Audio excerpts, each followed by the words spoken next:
अस्सलाम वालेकुम dear students. आज हम स्टार्ट कर रहे हैं मैथ 202 का लेक्चर नंबर 1 जिसका नाम है लॉजिक। तो स्टार्ट करते हैं। सबसे पहले हम देखते हैं डिस्क्रीट मैथमेटिक्स क्या होती है। Discrete mathematics concern processes that consist of a sequence of individual step.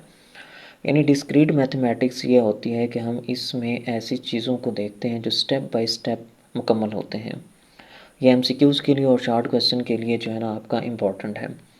Next हमारे पास आ जाता है लॉजिक।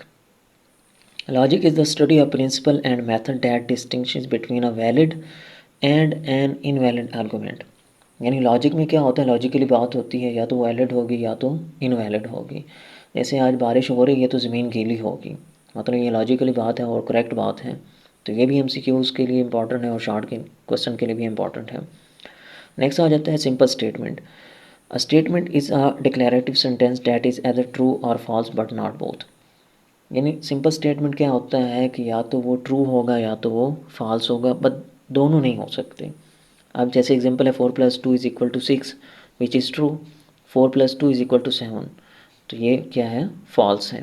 तो ये होता है सिंपल स्टेटमेंट। ये एमसीक्यूज़ के लिए भी इम्पॉर्टेंट है, इसको आपने अच्छी तरीके से देख लेना है। नेक्स्ट आ जाता है compound statement. Simple statement could be used to build a compound statement. यानी सिंपल सेंटेंस में क्या होता है, सिंपल स्टेटमेंट में क्या होता है, एक बात होती है, जबकि कंपाउंड स्टेटमेंट में दो या इससे ज़्यादा बातें होती हैं। जैसे आज बारिश हो रही है, या ये जो एग्जांपल दी गई है, द ग्रास इज़ ग्रीन और it is hot today.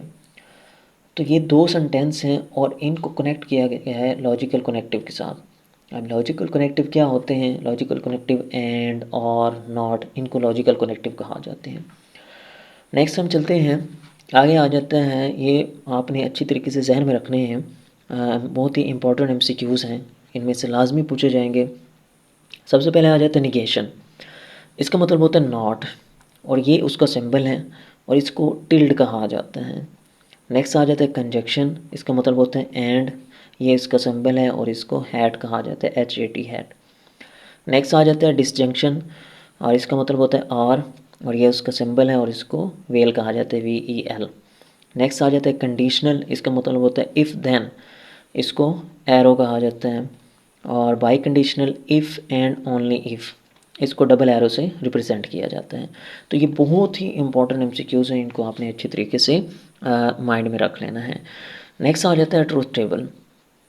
Truth table क्या होता है, a truth table specifies the truth values of a compound proposition for all possible truth values of its constitutive proposition।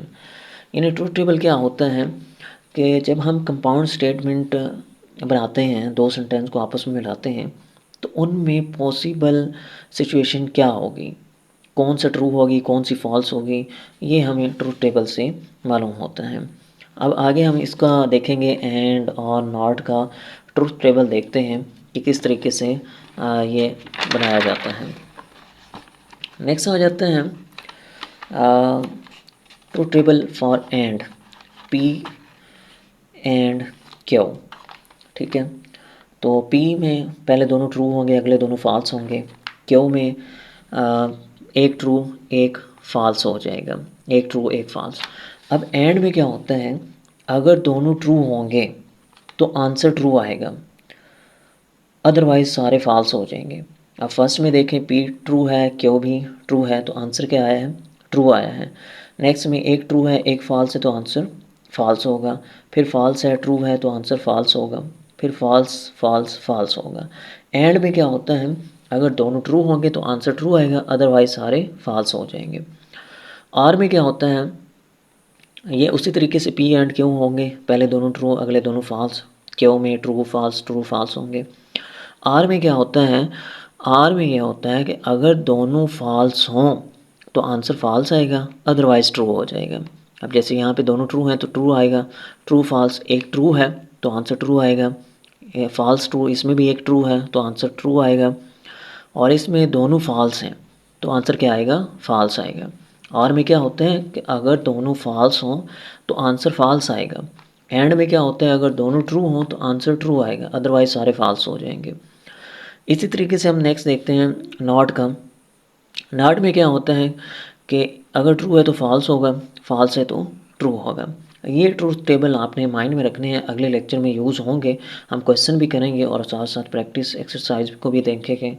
तो इसमें इस lecture number 1 में अगर कोई बात आपको समझ ना आई हो, तो कमेंट सेक्शन में आप पूछ सकते हैं। कोई क आप लोगों ने कंसेप्ट क्लियर रखने हैं अपने, और कंसेप्ट अगर आपके क्लियर होंगे, तो ये मैथ बहुत ही आसान है। आगे लेक्चर जितने भी आएँगे, अगर फर्स्ट लेक्चर से आपने अपने कंसेप्ट क्लियर रखे, तो अगले लेक्चर आपके लिए आसान हो जाएँगे। ओके, अल्लाह हाफ़िज़।